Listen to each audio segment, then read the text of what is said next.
Hoje estamos no capítulo 12 do livro de João. Se Deus permitir, vamos ler e ver perguntas sobre esse capítulo inteiro. Se você tiver sua Bíblia em mãos, eu gostaria de fazer um exercício antes de entrar no texto aqui, e vai ajudar tendo uma Bíblia impressa em mãos para isso. Estamos agora chegando ao capítulo 12, no começo do fim, no começo da última semana antes da crucificação de Jesus, quando ele chega agora em Jerusalém, vai confrontar os vários líderes, as seitas lá em Jerusalém, e no final dessa semana vai ser crucificado. Então não é somente a semana mais importante na vida de Jesus, mas na história do mundo, porque nossa salvação depende do que acontece nesta semana. Por isso que eu acho interessante ver como os 4 evangelistas enfatizam esta semana. Se você olhar aqui no livro de João, estamos no capítulo 12. Essa semana ocupa do capítulo 12 até o capítulo 20, ou basicamente 40% do livro de João. Mas agora, se você tiver sua Bíblia, olhe como os outros evangelistas fazem praticamente a mesma coisa. Que Mateus relata a entrada de Jesus em Jerusalém no capítulo 21, e vai até capítulo 27, onde tem o enterro dele, 28 é a ressurreição, naquele domingo seguinte. Então, basicamente, 8 capítulos de 28 dedicados a uma semana só, a última semana e a morte e ressurreição de Jesus. E outra coisa aqui, olhando para o livro de Marcos. Marcos tem apenas 16 capítulos, mas a entrada de Jesus se relata no capítulo 11. Então, 1/3 do livro de Marcos, dedicado à mesma semana. Lucas, um pouquinho menos a proporção, mas ainda bastante. Ele relata a entrada no capítulo 19, de 24 capítulos. Então, na média, os 4 evangelhos dedicam aproximadamente 25%, e especificamente João, 40% do livro, tratando de uma semana. Obviamente, semana de grande importância e que nós devemos dar muita atenção para as coisas que acontecem nessa última semana da vida de Jesus. No capítulo 12 de João, nós observamos diversas atitudes em relação a Jesus. Vamos ver a devoção de Maria, que unge os pés de Jesus. A crueldade dos líderes, dispostos até matar outras pessoas para tentar diminuir a influência de Jesus. A multidão recebendo Jesus com grande alegria na entrada triunfal. Os gregos querendo conhecer Jesus. E ainda, quando chegamos ao fim do capítulo, muitas pessoas ainda confusas sobre Jesus. Quem é Jesus Cristo? Então, bastante coisa aqui no capítulo 12. Nós vamos começar com a leitura agora dos primeiros versículos e depois passar para as primeiras perguntas com o Léo. Mas primeiro as perguntas aqui, ou a leitura aqui. João, capítulo 12, começando no versículo 1. Estou lendo da revista atualizada. 6 dias antes da Páscoa, foi Jesus para Betânia, onde estava Lázaro, a quem ele ressuscitara dentre os mortos. Deram-lhe, pois, ali uma ceia. Marta servia, sendo Lázaro um dos que estavam com ele à mesa. Então Maria, tomando uma libra de bálsamo de nardo puro, muito precioso, ungiu os pés de Jesus e os enxugou com os seus cabelos, e encheu-se toda a casa com perfume do bálsamo. Mas Judas Iscariotes, um dos seus discípulos, o que estava para traí-lo, disse: por que não se vendeu este perfume por 300 denários e não se deu aos pobres? Isto, disse ele, não porque tivesse cuidado dos pobres, mas porque era ladrão. E tendo a bolsa, tirava o que nela se lançava. Jesus, entretanto, disse: deixa que ela guarde isto para o dia em que me embalsamarem, porque os pobres sempre os tendes convosco, mas a mim nem sempre me tendes. Algumas coisas aqui de curiosidade, não coloquei nas perguntas, mas 300 denários seria basicamente um ano de trabalho de um trabalhador. Então, você pode pensar no que você ganha no ano. Imagine um perfume com esse valor. Eu, de vez em quando, compro algum perfume para minha esposa, mas eu não pago nada perto disso, nunca, para comprar perfume. Então, era um perfume caríssimo que Maria tinha aqui e que ela usa para ungir os pés de Jesus. E outra coisa aqui, o comentário de Jesus sobre os pobres, eu não coloquei nas perguntas, mas Jesus não está desprezando os pobres. Obviamente, serviço aos próximos, amor ao próximo, é o segundo grande mandamento. Mas ela fez um ato aqui de adoração a Deus. E assim, algo que seria lembrado por toda a história. E o que ela fez, fazendo um sacrifício para honrar o Criador e Redentor, foi um ato realmente importante. Ok, vamos lá para as perguntas sobre esses primeiros versículos. Léo, a pergunta número 1. Antes de chegar a Jerusalém, Jesus foi para onde? Betânia.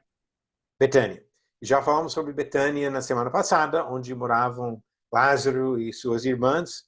Todas essas pessoas mencionadas agora no capítulo 12. Inclusive, vamos falar um pouquinho sobre isso na ceia que foi feita em Betânia. Essa ceia foi feita para honrar quem, Léo? Jesus. Jesus. E qual homem de destaque estava presente? Lázaro. Ok, muito bom. Quem servia?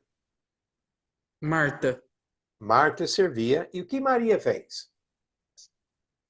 Ela colocou um perfume nos pés de Jesus e os enxugou com seu cabelo. Ok, exatamente. Ungiu os pés de Jesus com esse perfume precioso, como eu acabei de comentar. E quem criticou essa demonstração de generosidade e de adoração dela? Judas Iscariotes. Por Tipo, quê? ele, entre aspas, ele falou que poderia ser vendido para os pobres, mas ele só se importou por causa que era bastante dinheiro que ele poderia roubar. Ok, muito bom. Então, o motivo mesmo foi por ser ladrão. Ele usou como desculpa a ideia de dar aos pobres, mas ele queria para ele mesmo. Ok, muito bom, Léo, obrigado. Agora vamos continuar com a leitura e depois perguntas para Beca. Capítulo 12, versículo 9. Soube numerosa multidão dos judeus que Jesus estava ali. E lá foram não só por causa dele, mas também para verem Lázaro, a quem ele ressuscitara dentre os mortos.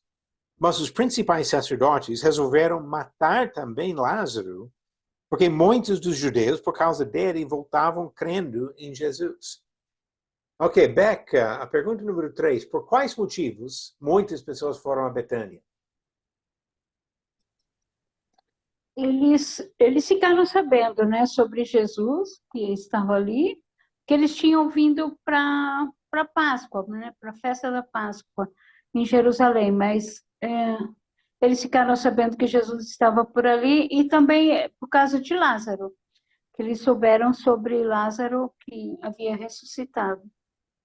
Ok, exatamente. Vocês lembram que no capítulo 11, comentamos um pouquinho sobre essa mesma questão, do impacto que esse milagre da ressurreição de Lázaro teve em Jerusalém, o efeito disso. Agora tem pessoas chegando em Jerusalém por causa da festa, ouvindo essa história e indo ver. E eu acredito que seja um fator muito grande na conversão de milhares de pessoas nas semanas seguintes. Ok, pergunta número 4 também, Becca. O que os líderes decidiram fazer com Lázaro e por quê? Eles fizeram planos para matar Lázaro, pois por causa dele, muitos estavam se afastando dos judeus e crendo em Jesus. Ok, interessante aqui, eles não negam o milagre, mas recusam aceitar as implicações do milagre. Porque se Jesus de fato ressuscitou Lázaro, eles todos devem adorar Jesus. Reconhecer que Jesus é de fato o Messias. Eles não estão negando o milagre. Como não negaram vários outros milagres de Jesus, discutiam sobre o dia que ele fazia, ou alguma outra coisa. E nesse caso, tão preocupados em manter sua posição e tentar se proteger dos romanos, como a gente observou no capítulo 11 também, que estão dispostos a cometer um dos piores pecados possíveis, homicídio. Então, bem triste a história desses homens que deveriam ser exemplos espirituais para o povo. Ok, continuando a leitura, versículo 12. No dia seguinte, a numerosa multidão que viera à festa, tendo ouvido que Jesus estava de caminho para Jerusalém, tomou ramos de palmeiras e saiu ao seu encontro, clamando: Hosana, bendito que vem em nome do Senhor e que é Rei de Israel. E Jesus, tendo conseguido um jumentinho, montou-o, segundo está escrito: Não temas, filho de Sião, eis que o teu rei aí vem, montado em um filho de jumenta. Seus discípulos, a princípio, não compreenderam isto. Quando, porém, Jesus foi glorificado, então eles se lembraram de que estas coisas estavam escritas a respeito dele e também de que isso lhe fizeram. Dava, pois, testemunho disto a multidão que estivera com ele, quando chamara Lázaro do túmulo e o levantara dentre os mortos. Por causa disso, também a multidão lhe saiu ao encontro, pois ouviu que ele fizera este sinal. De sorte que os fariseus disseram entre si: Vede que nada aproveitais, eis aí vai o mundo após ele. Difícil para eles aceitar que o Filho de Deus seria mais importante do que eles. Mas vamos ver agora nas perguntas aqui. Pergunta número 5 para Rosana. Como o povo recepcionou Jesus quando ele chegou a Jerusalém? Jesus foi recepcionado como um rei, estenderam ramos no decorrer do caminho e louvavam ele dizendo: Hosana, o que vem em nome do Senhor. Ok, exatamente. E sabemos que tem uma tradição até hoje baseada nisso de receber Jesus com ramos de palmeiras no domingo antes da Páscoa, e baseia-se nisso que acontece aqui e relatado também nos outros evangelhos. Então, eles recebem com muita alegria Jesus e usam essa linguagem que nós vamos ver depois um pouco sobre a fonte disso do Antigo Testamento. Esta expressão, Hosana, bendito que vem em nome do Senhor e que é Rei de Israel. As palavras de louvor direcionados a Jesus. E a pergunta número 6, Léo, qual milagre foi citado como motivo da fé da multidão que recebeu Jesus em Jerusalém? A ressurreição de Lázaro. Ok. Novamente, é impressionante quantas vezes se refere isso aqui no capítulo 12, especialmente nessa primeira parte do capítulo. O fato que Lázaro estava vivo foi super importante para a fé de muitos e para provocar uma reação negativa dos adversários de Jesus. E pergunta número 7 vem depois de mais uma leitura aqui, e também vai para você, Léo, mas espere um pouquinho. Vamos ler o versículo 20 ao 36. Ora, entre os que subiram para adorar durante a festa, havia alguns gregos. Estes, pois, se dirigiram a Filipe, que era de Betsaida, Galileia, e lhe rogaram: Senhor, queremos ver Jesus.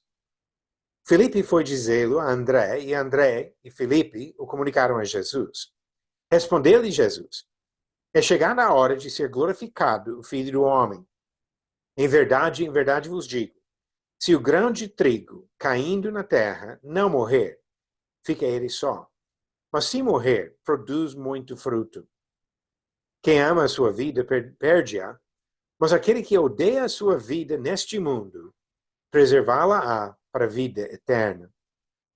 Se alguém me serve, siga-me, e onde eu estou, ali estará também o meu servo.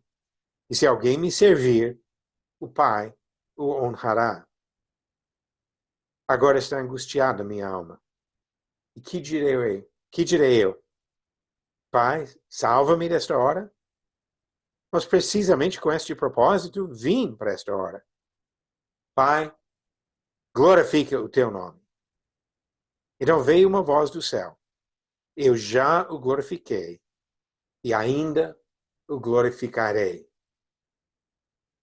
A multidão, pois, que ali estava, tendo ouvido a voz, dizia ter havido um trovão. Outros diziam, foi um anjo que lhe falou. Então explicou Jesus, não foi por mim que veio esta voz, e sim por vossa causa. Chegou o momento de ser julgado este mundo, e agora o seu príncipe será expulso. E eu, quando for levantado da terra, atrairei todos a mim mesmo. Isto dizia, significando de que gênero de morte estava para morrer.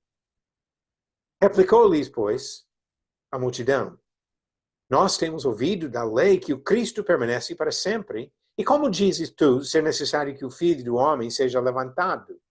Quem é esse Filho do Homem? Respondeu-lhes Jesus, ainda por um pouco a luz está convosco. Ainda andai enquanto tendes a luz, para que as trevas não vos apanhem.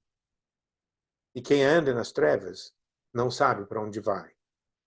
Enquanto tendes a luz, crede na luz, para que vos torneis filhos da luz. Jesus disse essas coisas e, retirando-se, ocultou-se deles. Ok. Várias coisas aqui. As perguntas não abordam todos os pontos importantes aqui, mas a leitura ajuda bastante para refletir sobre o que Jesus fez. Agora, pergunta número 7. Léo, qual foi o pedido de alguns gregos que foram a Jerusalém para a Páscoa? Eles estavam rogando os discípulos para falar com Jesus. Ok, exatamente. Queremos ver Jesus, falaram para Filipe. E a pergunta 8 também para você, Léo. Quando os discípulos comunicaram esse pedido a Jesus, como ele respondeu? Ele tinha basicamente falado que a sua hora tinha chegado. Ok, que sua hora havia chegado. A hora de ele ser glorificado havia chegado. Ele também fez alguns outros comentários de como a morte traz vida. Que a semente tem que morrer para dar vida, por exemplo, dar fruto. Mas a ideia aqui, e vamos depois ver isso melhor em outra pergunta, sobre a questão da hora dele ter chegado. Mas pergunta número 9, Beca, por que Jesus estava angustiado e por que ele não desistiu da sua missão nesse momento? Jesus sabia, né, que estava perto de ser crucificado e, e ele sabia também que a crucificação seria extremamente dolorosa, mas em nenhum momento Jesus desistiu da sua missão, né? Pelo contrário, ele permaneceu firme em nosso Sim. em nosso favor. Sim, exatamente. Ele fez isso por amor a nós. Ele falou que veio com esse propósito e não ia desistir do propósito. E como ele logo em seguida fala de glorificar o Pai e a voz do Pai vem do céu, nos lembra mais uma vez que Jesus está em perfeita harmonia com o Pai, cumprindo o propósito definido pelo próprio Senhor. Pergunta 10 também para você, Beca. Qual entendimento equivocado de profecias do Antigo Testamento dificultou a aceitação de Jesus pelo povo?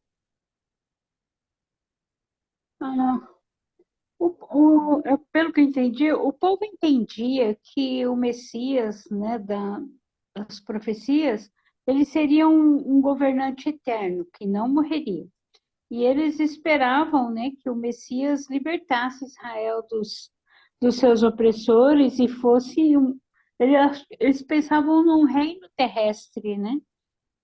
Ok, exatamente isso. Eles entendiam que o Cristo ia permanecer para sempre, e aqui na Terra, ele seria, assim, esse rei libertador, como você falou, principalmente pensando na opressão política, militar que eles sofriam. Agora, de onde vem isso no Antigo Testamento? Tem várias possibilidades, mas um dos trechos talvez mais diretos sobre essa ideia seria em Daniel capítulo 7, versículo 27, onde diz: o reino e o domínio e a majestade dos reinos debaixo de todo o céu serão dados ao povo dos santos do Altíssimo. O seu reino será reino eterno, e todos os domínios o servirão e lhe obedecerão. E ligando isso com o versículo 14 do mesmo capítulo, que fala sobre o Filho aqui que recebe esse poder, e seu domínio é domínio eterno. Então, de fato, o Messias reinaria para sempre. O problema é que não está ensinando que ele reinaria para sempre aqui na Terra. Inclusive, Hebreus depois mostra que Jesus não podia fazer isso aqui na Terra, ele nem podia ser sacerdote aqui na Terra. Mas ele reina para sempre, mas não reina aqui. Infelizmente, uma porcentagem altíssima do mundo evangélico hoje em dia ainda tem essa mesma dificuldade de acreditar que Jesus vai estabelecer um reino. Eles ensinam que vai durar 1000 anos aqui na Terra, que nunca foi a intenção. E não é a intenção dele de reinar aqui na Terra. Ok, obrigado, Becca. E agora, não terminei ainda com você. Pergunta 11 vai ficar para você também, mas deixe-me ler um pouquinho mais. E depois eu volto com pergunta 11 sobre essa última parte do capítulo. Versículo 37. E embora tivesse feito tantos sinais na sua presença, não creram nele, para se cumprir a palavra do profeta Isaías, que diz: Senhor, quem creu em nossa pregação? E a quem foi revelado o braço do Senhor? Por isso não podiam crer, porque Isaías disse ainda: cegou-lhes os olhos e endureceu-lhes o coração, para que não vejam com os olhos, nem entendam com o coração, e se convertam, e sejam por mim curados. Isto disse Isaías porque viu a glória dele e falou a seu respeito.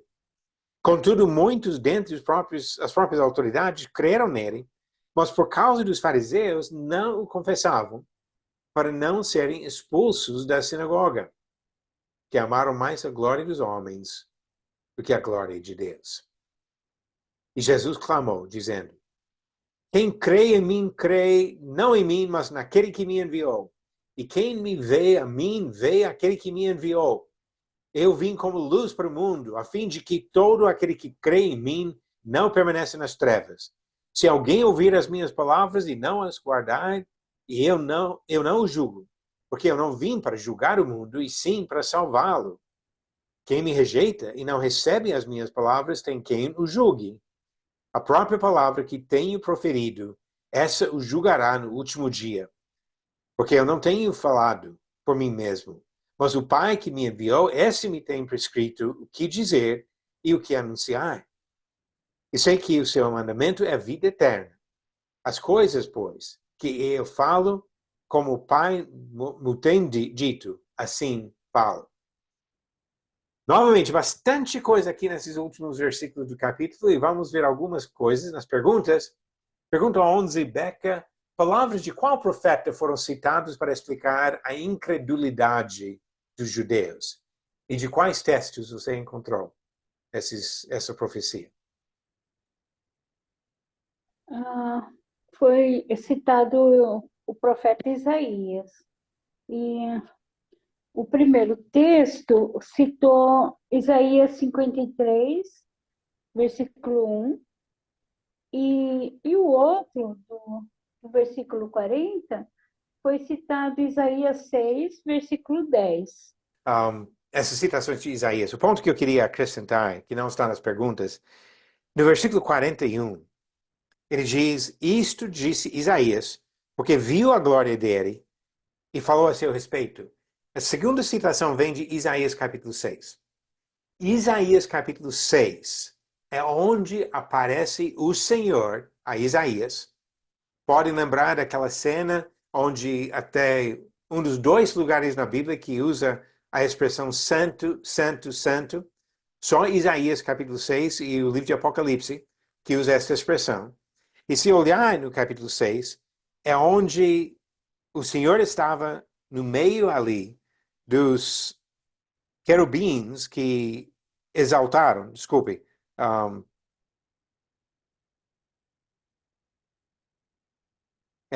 ele fala aqui das criaturas serafins, desculpe, eu falei querubins, serafins que estavam junto com ele, e que Isaías viu a glória de Deus aqui. Agora, em João, diz que ele viu a glória de Jesus. Mais uma vez, o que o Antigo Testamento fala sobre Deus se aplica a Jesus também. Jesus está junto com o Pai no Antigo Testamento. e foi a glória dele que foi visto por Isaías. Ok, agora pergunta número 12. Até alguns líderes, essa pergunta para a Rosana. Até alguns líderes creram, mas não confessaram sua fé. Por quê? Porque eles temiam ser expulsos da sinagoga. Ou seja, como João mesmo disse, eles amaram a glória dos homens antes que a glória de Deus. Era status para eles estarem nas sinagogas. Sim. E olha, coisa triste, valorizando mais a posição nesta vida do que a vida eterna. Estavam diante do Salvador do mundo, Cordeiro de Deus, e achavam mais importante manter a sua posição. Muito triste. Um exemplo péssimo por parte desses líderes aqui.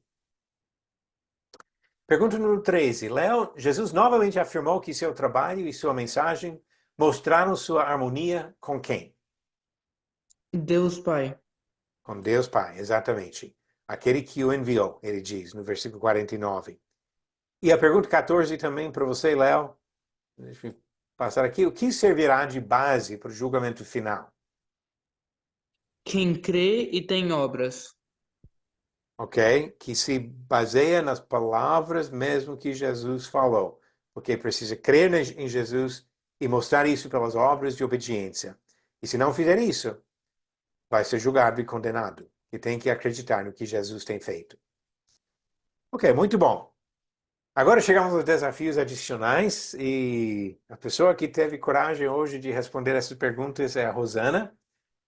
A Rosana pode deixar o microfone aberto agora para o resto da aula, basicamente, porque tem 5 perguntas especiais para você aqui. Então vamos lá com esses desafios para apreciar algumas das coisas bem importantes no texto aqui. Pergunta número 15. Capítulo 12, versículo 13, inclui uma citação do Antigo Testamento. O versículo tem as pessoas falando, Hosana, bendito que vem em nome do Senhor e que é rei de Israel. Agora eu pedi para identificar a fonte dessa citação e como ela se aplica a Jesus. Bom, coragem não é bem a palavra, é porque eu sabia que teria ajuda, né? Conto com você. Bom, bendito ao que vem, bendito o que vem em nome do Senhor. Essa citação, ela está em Salmos 118, 26. E a outra pergunta edifica a fonte, o que significaria? É aquele que eles estavam aguardando, né? O rei que libertaria, como todo o tema do capítulo 12 fala bem sobre isso, então refere-se claramente a Jesus. Ok. E é isso que nós queremos ver aqui. Como essas profecias do Antigo Testamento se aplicam a Jesus. Aqui em João ele usa essa palavra Hosana. Hosana que quando voltamos lá para o Antigo Testamento, ao invés de Hosana, o que diz no versículo 25 é salva-nos, Senhor. E depois pula para o versículo 26, bendito que vem em nome do Senhor, que é o que ele continua citando aqui. Então essa ideia de Hosana, que significa salva-nos ou salva-me, mas no Salmo é dirigido ao Senhor. E aqui é dirigido a Jesus. Mais uma vez, um texto que fala do Senhor, Jeová, Javé, Yahweh, no Antigo Testamento, se aplica a Jesus no Novo Testamento. Tem muitas evidências da divindade de Jesus desse tipo. Citações do Antigo Testamento falando sobre Yahweh aplicadas a Jesus no Novo Testamento. Agora, a pergunta número 16 continua nos próximos 2 versículos. Mostra cumprimento de outra profecia do Antigo Testamento. Nesse caso aqui, onde Jesus vem montado num jumentinho. E a citação, versículo 15, não temas, filho de Sião, eis que o teu rei aí vem, montado em um filho de jumenta. Então, nesse caso, a profecia é de onde e como que se aplica a Jesus? Zacarias 9:9, alegra-te muito, ó filha de Sião, exulta, ó filha de Jerusalém, eis aí vem o teu rei, justo e salvador, humilde, montado em jumento, num jumentinho, cria de jumenta. Então, assim, a profecia, ela é clara, ela significa realmente Jesus como rei, né? Ele vem, inclusive, montado num jumento, uma coisa bem improvável para um rei, mas para diferenciar mesmo, né, para que cumpra-se a profecia exatamente como o Senhor Deus Pai havia pré-determinado, né, para o seu filho. Então, Jesus ele atende perfeitamente a todas as características citadas sobre este rei, justo e salvador. Ok, muito bom. E realmente, Zacarias 9 e o destaque que dá aqui para a humildade de Jesus. Uma coisa interessante é que parece que ele pega algumas palavras, talvez também de outras profecias.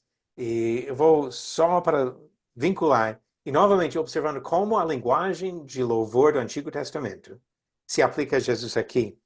Sofonias, capítulo 3, versículo 16, diz: Naquele dia se dirá a Jerusalém, não temas, ó Sião, não se afrouxem os teus braços. Então aqui, ao invés de alegre-se, no versículo 15 ele fala, não temas, filho de Sião. Então parece que ele junta parte de Sofonias com Zacarias, Zacarias sendo o ponto principal aqui. Agora, o que isso traz de interessante em Sofonias? O versículo seguinte diz, o Senhor, todo maiúsculas, Yahweh, teu Deus, está no meio de ti, poderoso para salvar-te. Então, agora pensa nessa ligação. Jesus está entrando em Jerusalém. E vem com toda humildade, assim, motivo de alegria, o povo está se alegrando, mas não temas, porque o Senhor, Deus, está no meio de vocês, poderoso para salvar. E como isso se aplica perfeitamente ao propósito de Jesus entrar em Jerusalém. Uma outra possível ilusão aqui, deixa eu passar aqui nos slides para mostrar esses textos. Outra possível alusão aqui seria para Isaías 40. Vocês vão lembrar que Isaías 40 é aquele capítulo que fala sobre a grandeza de Deus. E no versículo 9 diz, tu, ó Sião, que anuncias boas novas, sobe a um monte alto. Tu que anuncias boas novas a Jerusalém, ergue a tua voz fortemente, levanta, não temas, e dize à cidade de Judá, eis aí está o vosso Deus. Então, novamente, essa ideia de não temas, possivelmente vindo de Isaías, e dizendo que aqui vem o vosso Deus. E no versículo seguinte, versículo 10, outro papel do Senhor. Porque já temos visto a ideia de Salvador, poderoso para salvar. Versículo 10 diz, eis que o Senhor Deus virá com poder, e o seu braço dominará. Eis que o seu galardão está com ele, e diante dele a sua recompensa. Ele vem com força, com poder para dominar. Então, o que nós observamos? Jesus vem com humildade, num jumento, mas ele é Deus, ele é Salvador, ele é Rei, ele merece toda a honra e glória. Ok, Rosana, pergunta número 17, no capítulo 12, versículo 23, onde Jesus diz que sua hora havia chegado. Eu pedi para procurar outras citações antes disso, onde falou de forma diferente. E o que mudou? Ele falou, né, sobre chegaria a sua morte, por exemplo, em Mateus 16, 21, mas agora aqui em 12, 23, ele diz que a sua hora é chegada, mas ele diz claramente, no versículo onde ele cita sobre o grão de trigo, se cair na terra e morrer, né, gerará frutos. Então, ele começa a falar realmente da morte, referindo-se a si mesmo, ou seja, a morte dele é que iria nos libertar do pecado, né, que traria para nós a salvação. Ok. Talvez a pergunta não foi super clara aqui, Rosana. Deixa-me mostrar o que eu estava pensando. Quando eu falo nos capítulos anteriores, no próprio livro de João, onde Jesus falou de uma forma diferente, eu estou pensando nos seguintes textos. Capítulo 2, versículo 4. Quando a mãe dele chamou Jesus para resolver o problema do vinho na festa do casamento, ele disse, ainda não é chegada a minha hora. E depois, quando chegamos no capítulo 7, 3 vezes no capítulo 7, ele diz basicamente a mesma coisa. Capítulo 7, versículo 6, diz: o meu tempo ainda não chegou, falando para os irmãos dele, por que ele não ia subir com eles para a festa. Versículo 8, o meu tempo ainda não está cumprido. E no capítulo 7, ainda versículo 30, ele diz, porque ainda não era chegada a sua hora. Nesse caso, comentário de João. E no capítulo 8, versículo 20, proferiu ele essas palavras no lugar do gasofilácio quando ensinava no templo, e ninguém o prendeu, porque não era ainda chegada a sua hora. Então, nesse caso, especificamente ligando à questão da morte dele, ele não seria preso antes da hora, ele não seria morto por apedrejamento. Jesus ia morrer da maneira, no lugar e na hora determinado por Deus. Não tinha chegado a essa hora. Mas agora, quando chegamos no capítulo 12, de repente, a minha hora chegou. A hora chegou para cumprir a sua missão. E junto com isso, você já comentou, Rosana, um pouquinho sobre essa parábola do versículo 24, onde ele fala sobre o grão de trigo.